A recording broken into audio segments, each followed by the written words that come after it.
like water, I can like hold a ship and still slip between the fingers.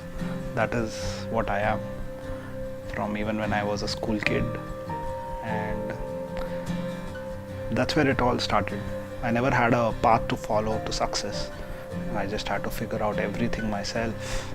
Yeah, I just started working. I worked for Airtel as customer care executive in the first row. That's where I think I engaged with a lot of people. That whole rush of meeting 100 200 people a day and addressing their issues on various lines. I think for both me and Vishal, being engineers is such a advantage. I don't know on how we'll be able to convey that to people, that there's no sync between being engineers to entrepreneurs. Engineering kind of gets that discipline in us, gets a lot of intellect in terms of how we handle things, situations, how we prepare for things also. Like as engineers, we really prepare things so well.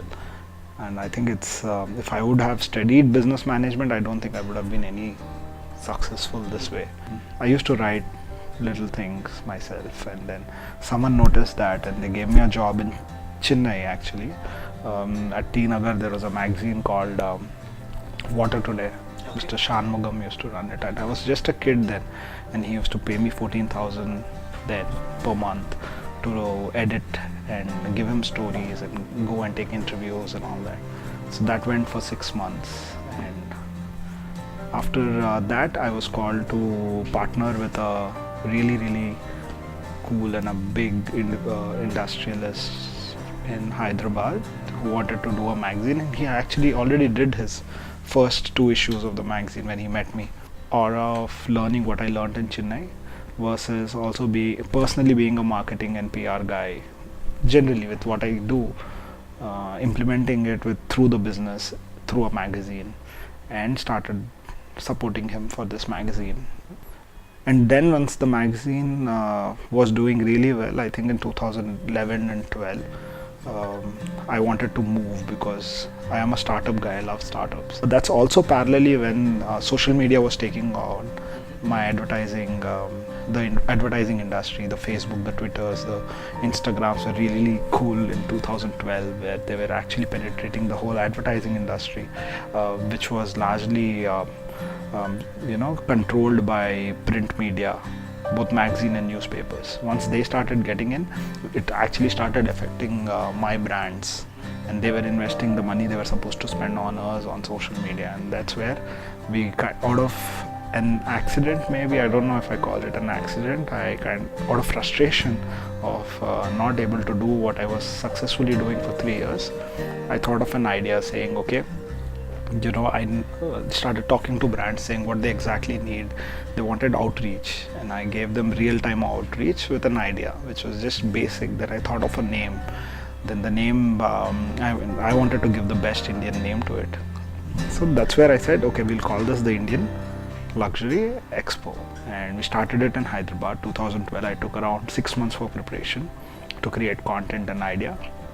Reached out to the advertisers. My advertisers in the magazine, they became participants at the Luxury Expo, and existingly the magazine had 3.5 thousand people read it in Hyderabad, and I kind of approached them to be my visitors. So like the magazine completely took life during those 3 days, and it took 6 months for me to figure this out. And around in the 3rd month I realized nobody would trust me to do such a big event. I was just 23, 24 then, and nobody would trust to put that much money on me alone or my team. That's when I approached 4 or 5 top people in the city to be my advisory board. Advisory board was so much more happy to help me then. Advisory board came on board, all the brands agreed. In the first issue of the expo itself, we had Bentley, Rolls, Aston, Lamborghinis, all the top brands agreed to be a part of it. And as soon as things were set, once people started coming in, the kind of response we got was phenomenal. The whole industry is changing. Every time there is an expo I conduct in any city, it actually defines how much the city has grown from last time. The whole problem is detailing. I never get into detailing. I'll be like, you connect to him, you do this and get done. Vishal is the one who gets into detailing, and that irritates me a lot, because on the Excel sheet, detailing has no value. You only write numbers and you figure out what profit and losses, but that is when I learned that the business is not finished till the client is not happy. Then the whole happiness of the client lies in detailing. What we commit to them, we need to stick to that and kind of work around giving them that detailing and finishing the whole thing. And the whole expo had so many rough edges. I can't tell you. My website was very weak, the content was very weak, the designs were okay, the designs were actually really good, but all these things, so once he started mentoring us, all these things now have taken shape. In the last expo, I think last two expos, Vishal's input of capturing that data is priceless. We exactly know who came in this year, and we will only repeat them and show them better products next year. That's how meeting Vishal has been phenomenal. Last 2-3 months, the reason we have done well, I think there's no one single entity or one single person who can take any credit of this whole thing. It's been Vishal, it's been Dakshana, it's been the advisory board, it's been all the participants who wholeheartedly believed in the concept, and all the associations we have had in terms of your photography partner, in terms of the hotel, in terms of food partner, in terms of Uber, in terms of everybody who has just joined hands and given life to it.